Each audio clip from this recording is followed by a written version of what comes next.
সপ্তাহে ৬টা দিন যারা অফিসে কাজ করে তাদের জন্য শুক্রবার ছুটি বরাদ্দ, কিন্তু আমরা যারা সপ্তাহে ৬টা দিন বাসায় অগণিত কাজ করি যেটার কোনো হিসাব থাকে না, তো আমরা কদিন ছুটি পাই। Hello everyone, welcome to our another blog.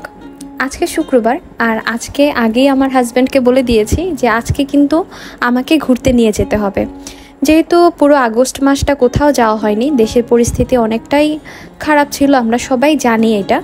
আর এখন যেহেতু পরিস্থিতি স্বাভাবিক হতে শুরু করেছে, তো ভাবলাম অনেক দিন তো বাসায় থেকেছি, আজকে একটু বাইরে থেকে ঘুরে আসি, মনটাও ভালো লাগবে। তো বাইরে একবেলা যেহেতু ঘুরতে যাব, তো আরেকবেলা কেন কষ্ট করে অনেক কিছু রান্না করব, তাই ভাবলাম আজকে একদম সিম্পলের মধ্যে যেগুলো রান্না করা যায় ওগুলোই রান্না করব। এক চুলায় ভাত বসিয়ে দিয়েছি, আর এইদিকে হচ্ছে আলু ভেজে নিচ্ছি। এই আলু ভাজির সাথে কিন্তু গরম ভাত খেতে খুব ভালো লাগে, মাছ মাংস কিচ্ছু লাগে না।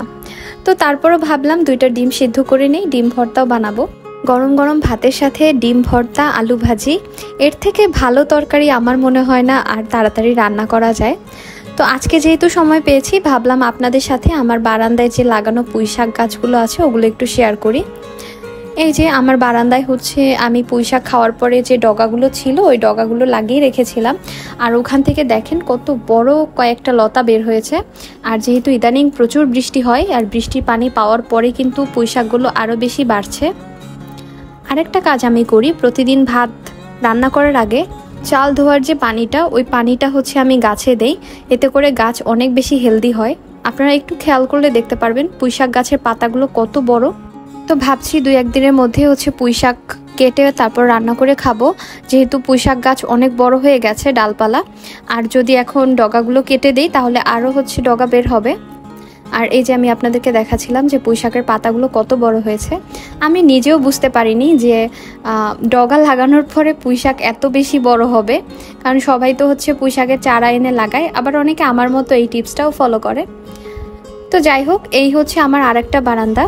আর আমার বেডরুমের ওই পাশে যে বারান্দা, ওখানে আমি আরেকটা গাছ লাগিয়েছি, ওইটা একটা ঔষধি গাছও বলা যায়, তো ওইটা আপনাদের সাথে একটু পরে শেয়ার করছি। আর এই যে নয়নতারা ফুল প্রতিদিন ফুটে, প্রায় 3-4টার মতো ফুল প্রতিদিনই দেখি গাছে, দেখতে কিন্তু বেশ ভালোই লাগে। আর আজকের ওয়েদারটা অনেক সুন্দর ছিল, অনেক রোদ উঠেছিল, যেহেতু টানা কয়েকদিন বৃষ্টি হয়েছে, রোদ উঠলে কিন্তু বেশ ভালো লাগে। সবাই দেখলাম কম বেশি কাপড় শুকা দিচ্ছে ছাদে। আর এই তো এখন হচ্ছে আমি আমার বারান্দার এই পাশে কি লাগিয়েছি ওইটা আপনাদেরকে দেখাচ্ছি। একটা ছোট্ট চারা গাছ আমাদের ছাদ থেকে এনে আমি আমার এই ব্যালকনিতে লাগিয়েছিলাম। আমি নিজেও বুঝতে পারিনি গাছটা এত বড় হবে। এটা কিন্তু সবাই চিনতে পেরেছেন অলরেডি, তেলাকুচু পাতা। আর এই তেলাকুচু পাতা কিন্তু একটা মহা ঔষধের মতো কাজ করে। সত্যি কথা বলতে এই গাছটা আমি অতটাও যত্ন করিনি, শুধুমাত্র একটু পানি দিতাম, তাতেই এত পরিমাণে গাছটা বেড়েছে, মানে এটা একদম অবিশ্বাস্য। আর যেহেতু এখন বৃষ্টির পানি পায়, তো এই তো তেলাকুচু পাতাও হচ্ছে 2-1 দিনের মধ্যে কেটে তারপর হচ্ছে পাকোড়া বানাবো। আশা করি ওই ব্লগটা আপনাদের সাথে অবশ্যই শেয়ার করব। আমার হাজব্যান্ডেরও কিন্তু তেলাকুচু পাতা দিয়ে ট্যাংরা মাছের ঝোল, এই তরকারিটা অনেক পছন্দ। আর আমার পছন্দ হচ্ছে তেলাকুচু পাতা দিয়ে যে পাকোড়া বা বড়া টাইপের বানায়, ওইটা গরম ভাত দিয়ে খেতে খুব ভালো লাগে। তো এই হচ্ছে আমার এই পাশের বারান্দা। গতকালকে আমি আমার বড় ননদের বাসায় গিয়েছিলাম সন্ধ্যার দিকে।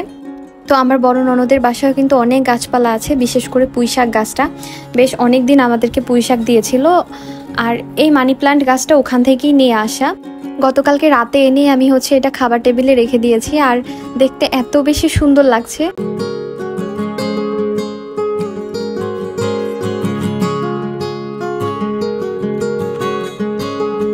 আজকে যেহেতু বিকেলে বের হব, তো ভাবছি তাড়াতাড়ি করে খাওয়া দাওয়া করে নিব। আর এই তো এখন হচ্ছে ডিম ভর্তা বানিয়ে নিব, তারপরে হচ্ছে দুপুরে খাওয়া দাওয়া করব। প্লেট টেলেট সাজিয়ে একদম বসে পড়েছি খাওয়া দাওয়া করতে। আর শুক্রবারে ছুটির দিনটা বেশ ভালোই লাগে। আর আজকে যেহেতু কাজ বাজে একটু ফাঁকিবাজি করেছি, যার জন্য মনটা বেশি খুশি ছিল। তো যাই হোক, আজকে কিন্তু দুপুরে বেশ জম্পেশ খাওয়া দাওয়া করেছি, এটা দিয়ে মাছ মাংসের কথা একবারও মনে পড়েনি। আর এখন হচ্ছে দুজন মিলে একসাথে খাওয়া দাওয়া করবো আর গল্প করব। যত কাজই থাকুক না কেন, মাঝে মাঝে কিন্তু নিজেদের জন্য একটু সময় বের করতে হয়, কারণ একঘেয়েমি কাজ করা কারোই ভালো লাগে না। এই তো দুপুরে খাওয়া দাওয়া শেষ করে দুজনার জন্য হচ্ছে জামা কাপড় বের করে নিলাম, যেগুলো হচ্ছে আজকে পরে আমরা যাব। 5:30টার দিকে বের হওয়ার প্ল্যান আছে, তো দেখি কতটুকু কি টাইমের মধ্যে বের হতে পারি। আর আজকে হচ্ছে আমাদের দুজনেরই পছন্দের একটা মানুষও আসবে আমাদের সাথে দেখা করতে। তো যাই হোক, ওইটা আমি অন্য একটা ব্লগে আপনাদের সাথে শেয়ার করব। আর কোথায় ঘুরতে গেলাম ওইটাও আমি নেক্সট একটা ব্লগ বানিয়ে আপনাদের সাথে শেয়ার করব। আজকের মতো বিদায় নিচ্ছি। Have a good day.